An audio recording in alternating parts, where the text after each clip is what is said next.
नमस्ते बच्चों, हम पढ़ रहे थे पाठ 11 अनोखी पाठशाला। तो अब तक हमने इस पाठ में पढ़ा है कि एक नंदनवन होता है, वहां पर बहुत ही खुशियों का माहौल होता है। वो खुशियों का माहौल इसलिए होता है क्योंकि वहां पर एक स्कूल खुल गया होता है और वो स्कूल खुशियों का स्कूल कहा जाता था। और उस स्कूल में बच्चे ना पढ़कर वहां के वन के जो पशु पक्षी थे वो पढ़ते थे और वो स्कूल में भालू पढ़ाता था और भालू के स्कूल में पढ़ने वालों का बहुत ही तांता लग गया था, बहुत ही भीड़ लग गई थी वहां पर। और वहां पर हर तरह के जानवर, पशु पक्षी सब पढ़ने आते, चाहे वो मेंढक हो, सांप हो, चूहा हो, बिल्ली हो, हर प्रकार के जीव जंतु जो जानवर होते हैं वो वहां पर पढ़ने आते हैं। तो सब वहां पर पढ़ते थे, समूह में सीखते थे और उनकी जो क्षमता थी, पढ़ने की क्षमता थी, अब उसमें भी सुधार होने लग गया था। तो अब देखेंगे आगे क्या है इस पाठ में। फिर एक दिन अचानक भालू ने कहा, साल भर हो गया है, अब तुम्हारी परीक्षा होगी। यह सुनकर कक्षा में सन्नाटा छा गया। किसी को नहीं पता था कि परीक्षा क्या होती है। अब क्या है, अब यहाँ पर भालू का जो स्कूल था, भालू ने बोला कि अब पूरा साल हो गए है तुमको पढ़ते हुए, अब आपकी क्या होगी, परीक्षा होगी, है ना। जैसे आपके भी स्कूल में टेस्ट होते ना कि आपने 2 चैप्टर कर लिए उसका टेस्ट होगा, 1 चैप्टर कर लिया उसका टेस्ट होगा, ऐसे ही अब उन जीव जंतुओं को, उन जानवरों को पढ़ते पढ़ते साल भर हो जाता है। तो अब साल के आखिरी में उनका क्या होता है, परीक्षा होती है। तो भालू कहता है अब साल के आखिर में आपकी क्या होगी, परीक्षा हो गई। तो इससे क्या होता है, हर जगह सन्नाटा हो गया, पूरी कक्षा में सन्नाटा हो गया, मतलब पूरी कक्षा चुप्पी हो गई। सन्नाटा का अर्थ होता है चुप्पी, तो या सुनसान। पूरी कक्षा चुप हो गई बिल्कुल, और बिल्कुल सन्नाटा हो गया वहां पर, है ना। और वहां पर किसी को यह भी नहीं पता था कि परीक्षा होती क्या है। तो अब आगे देखेंगे। मेंढक ने सिर खुजलाते हुए पूछा, यह परीक्षा क्या चीज होती है। अब मेंढक ने पूछा, क्योंकि वहां पर तो किसी को पता ही नहीं था कि परीक्षा होती क्या है। तो मेंढक ने अपना सर खुजाया और पूछा कि यह परीक्षा क्या चीज है, कौन सी बला का नाम है। तो भालू ने हंसते हुए कहा, परीक्षा ही तुम्हें पास फेल करेगी।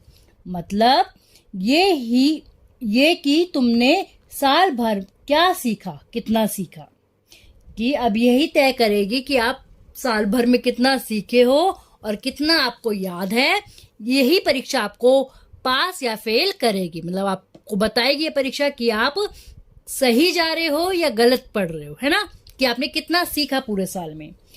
खरगोश बीच में बोला, लेकिन हम सब तो कुछ न कुछ नया सीख ही रहे हैं, तब परीक्षा की क्या जरूरत है।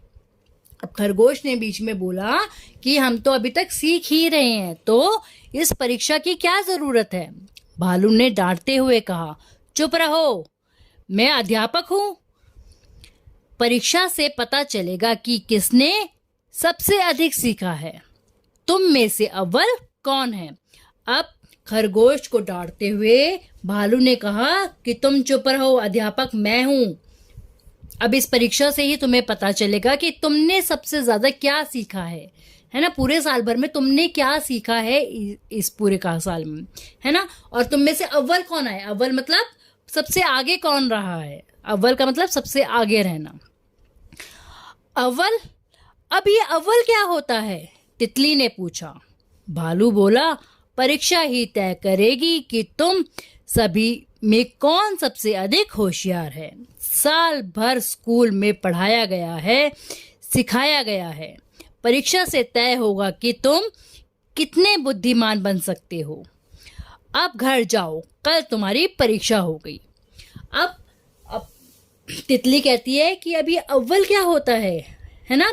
तो अव्वल क्या होता है, अव्वल होता है जैसे कि मैंने अभी बताया आपको कि सबसे आगे कौन रहेगा। तो वो किसके द्वारा पता चलेगा, परीक्षा के द्वारा ही पता चलेगा कि कौन सबसे ज्यादा होशियार है और पूरे साल में किसने कितना सीखा है और कितना पढ़ाया गया है, जितना भी उससे आपने क्या सीखा है।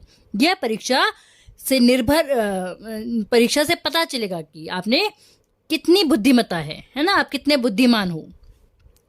स्कूल से लौटते हुए सब उदास थे। तनाव और भय के कारण वे हंसना गाना भूल गए। वे एक दूसरे से बात भी नहीं कर रहे थे। निराशा और हताशा से भरा भरा हर कोई एक दूसरे से दूर दूर चला गया, चलने लगा। अब क्या हुआ कि अब उन्होंने, किसने, भालू ने बोला कि अब घर चले जाओ, घर लौट जाओ, कल तुम्हारा परीक्षा है। तो सब उदास हो गए। घर लौटते समय सब उदास हो गए और डर के कारण उनको भय था कि परीक्षा में क्या होगा, है ना, हमसे क्या पूछा जाएगा, हमसे क्या कराया जाएगा। तो सब उस बात से हंसना गाना सब भूल गए। सब क्या हो गए, उदास हो गए। और सब निराशा और हताशा, निराशा मतलब सबको निराशा हुई कि क्या होगा हमारा, क्या नहीं होगा, और हताशा मतलब सब दुखी हो गए कि, और एक दूसरे से दूर दूर चलने लगे। किसी का किसी से बात करने का मन ही नहीं कर रहा था। आज सुबह तक नाचते कूदते स्कूल जाने वाले कल होने वाली परीक्षा से घबरा रहे थे। परीक्षा ने जैसे उनकी आजादी छीन ली। खुशियों की पाठशाला डर की पाठशाला बन गई। शाम को कोई खेल भी नहीं पाया। अब क्या हुआ, सबके सब इतने डर गए, घबरा गए कि कल परीक्षा में क्या होगा। सबको सबकी ऐसा लग रहा था कि उनके साथ क्या हो रहा है, सबकी आज़ादी छिन गई थी, है ना, जैसे उनकी आज़ादी छिन गई हो। और किसी का भी खेलने कूदने में कोई मन नहीं लगा रहा था, तो कोई खेल भी नहीं पाया क्योंकि उनको बहुत डर था, उनको घबराहट हो रही थी कि कल परीक्षा में क्या होगा। तो अभी हम यहाँ तक ही पढ़ेंगे। अगली कक्षा में देखेंगे कि भालू उनकी परीक्षा किस प्रकार लेता है।